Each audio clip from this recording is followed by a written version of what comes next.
अब ऑर्गेनिक तरीके से रखें खुद के साथ किचन के बर्तनों और बाथरूम के टॉयलेट का ख्याल। अकासा लेकर आया है organic hand wash, shampoo, toilet cleaner के साथ ढेर सारे प्रोडक्ट जो करे आपका और आपके घर का कंप्लीट केयर। बात 1951 की है। देश के पहले प्रधानमंत्री जवाहरलाल नेहरू हिंदू सिविल कोड संसद से पास कराने की तैयारी में थे, लेकिन देश के पहले राष्ट्रपति डॉक्टर राजेंद्र प्रसाद इस बिल को लेकर नेहरू से असहमत थे। दोनों ने एक दूसरे को कई खत लिखे। पंडित नेहरू ने जब राष्ट्रपति के अधिकार पर सवाल उठाए तो राजेंद्र प्रसाद ने कहा कि राष्ट्रपति इतना असहाय नहीं है जितना समझने की कोशिश की जा रही है। उन्होंने तब कहा था, सरकार पर भी पाबंदियां हैं। भारत में अभी राष्ट्रपति चुनाव की प्रक्रिया चल रही है। राष्ट्रपति चुनाव में जनता की परोक्ष भागीदारी नहीं होती है, इसलिए जनता इस चुनाव पर ज्यादा ध्यान भी नहीं देती। वहीं भारत के राष्ट्रपति को रबर स्टैंप भी कहा जाता रहा है, लेकिन भारत के कई राष्ट्रपतियों ने यह साबित किया है कि वो रबर स्टैंप नहीं है। उन्होंने सार्वजनिक तौर पर कई बार सरकार की आलोचना भी की है। आपने अभी नेहरू और राजेंद्र प्रसाद के बीच का वाकया सुना। आजाद भारत के इतिहास में राष्ट्रपति और प्रधानमंत्री के बीच मतभेद का पहला वाकया था, लेकिन आखिरी नहीं।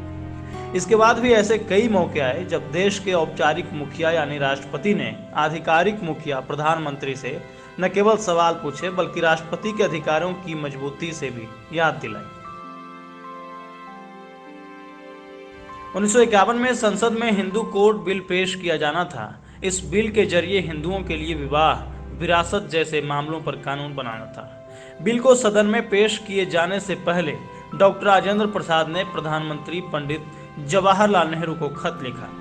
खत का मजमून बस इतना था कि बिल को अपनी सहमति देने से पहले उसकी अच्छी बुराई की जांच करना उनका अधिकार है। इस खत के जवाब में नेहरू ने सदन और सरकार के फैसलों को चुनौती देने के राष्ट्रपति के अधिकार पर सवाल उठाए। इस पर राजेंद्र प्रसाद ने लिखा, राष्ट्रपति उतना असहाय नहीं है और सरकार और सदन पर भी पाबंदियां हैं। उन्होंने लिखा कि प्रधानमंत्री और राष्ट्रपति के बीच मतभेद होने पर संविधान के आर्टिकल 143 के मुताबिक मामला सुप्रीम कोर्ट को रेफर किया जाना चाहिए। नेहरू और राजेंद्र प्रसाद के बीच टकराव कई और मौकों पर भी देखने को मिला। पहला मौका राजेंद्र प्रसाद के सरदार वल्लभ भाई पटेल के अंतिम संस्कार में शामिल होने और दूसरा मौका सोमनाथ मंदिर के उद्घाटन समारोह में शामिल होने को लेकर रहा। नेहरू का कहना था कि पंथ निरपेक्ष देश के मुखिया को सार्वजनिक तौर पर अपने धार्मिक रुझानों को प्रकट नहीं करना चाहिए। इस पर राजेंद्र प्रसाद ने कहा था, सोमनाथ आक्रांताओं के सामने राष्ट्रीय विरोध का प्रतीक है। इसके अलावा भी नेहरू और राजेंद्र प्रसाद के बीच कई मुद्दों पर मतभेद खुलकर सामने आते रहते थे। आमतौर पर राष्ट्रपति सरकार को लेकर बयान कम ही देते हैं, क्योंकि राष्ट्रपति सरकार का औपचारिक मुखिया होता है।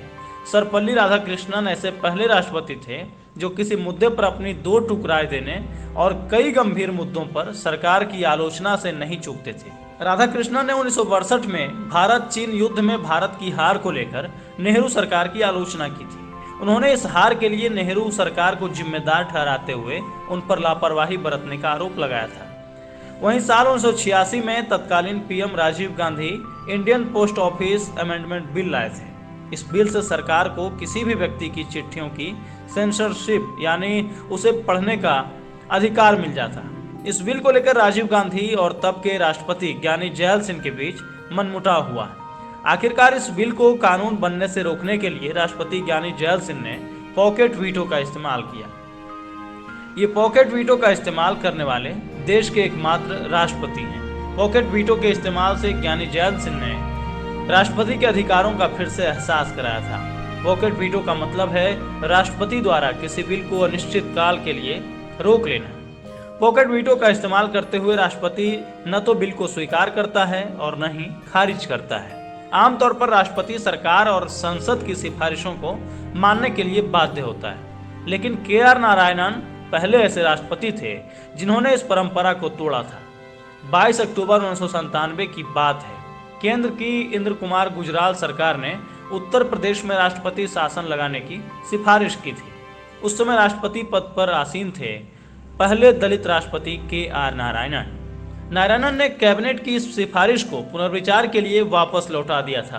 केंद्र सरकार की किसी सिफारिश को पुनर्विचार के लिए लौटाने वाले वे पहले राष्ट्रपति थे। इसके बाद 25 सितंबर 1998 को नारायणन ने अटल बिहारी वाजपेयी सरकार की बिहार में राष्ट्रपति शासन लगाने की सिफारिश को भी पुनर्विचार के लिए लौटाया था। यही नहीं, 2002 के गुजरात दंगों को लेकर उन्होंने तत्कालीन प्रधानमंत्री अटल बिहारी वाजपेयी को भी खत लिखा था। प्रणब मुखर्जी को देश के सबसे सख्त राष्ट्रपतियों में से एक गिना जाता है। उन्होंने 2016 में विवादित गुजरात एंटी टेरर बिल को पुनर्विचार के लिए लौटा दिया था। ये बिल तब से लटका था जब 2004 में नरेंद्र मोदी गुजरात के सीएम थे। प्रणब इस बिल को लौटाने वाले 15 वर्षों में तीसरे राष्ट्रपति थे। प्रणब मुखर्जी से पहले 2 और राष्ट्रपति एपीजे अब्दुल कलाम और प्रतिभा पाटिल भी इस बिल को पुनर्विचार के लिए लौटा चुकी थी। खास बात यह कि कलाम और पाटिल ने जब ये बिल लौटाया था, कांग्रेस की अगुवाई वाली यूपीए सरकार सत्ता में थी, जबकि प्रणब ने जब ये बिल लौटाया तो केंद्र में नरेंद्र मोदी की अगुवाई वाली एनडीए सरकार थी। इस बिल में सबसे ज्यादा विवाद उस प्रोविजन को लेकर हुआ जिसमें किसी आरोपी के मोबाइल कॉल को इंटरसेप्ट करके उसे कोर्ट के सामने सबूत के रूप में स्वीकार किए जाने की बात कही गई है। हालांकि 2019 में राष्ट्रपति रामनाथ कोविंद ने इस बिल को अपनी मंजूरी दे दी थी। यानी भारत के राष्ट्रपति को संवैधानिक तौर पर कई अधिकार प्राप्त हैं। अगर वो उन्हें इस्तेमाल करने लगें तो फिर उन्हें सुपर पावर बनने में देरी नहीं लगेगी। गांव तक बिहार की रिपोर्ट।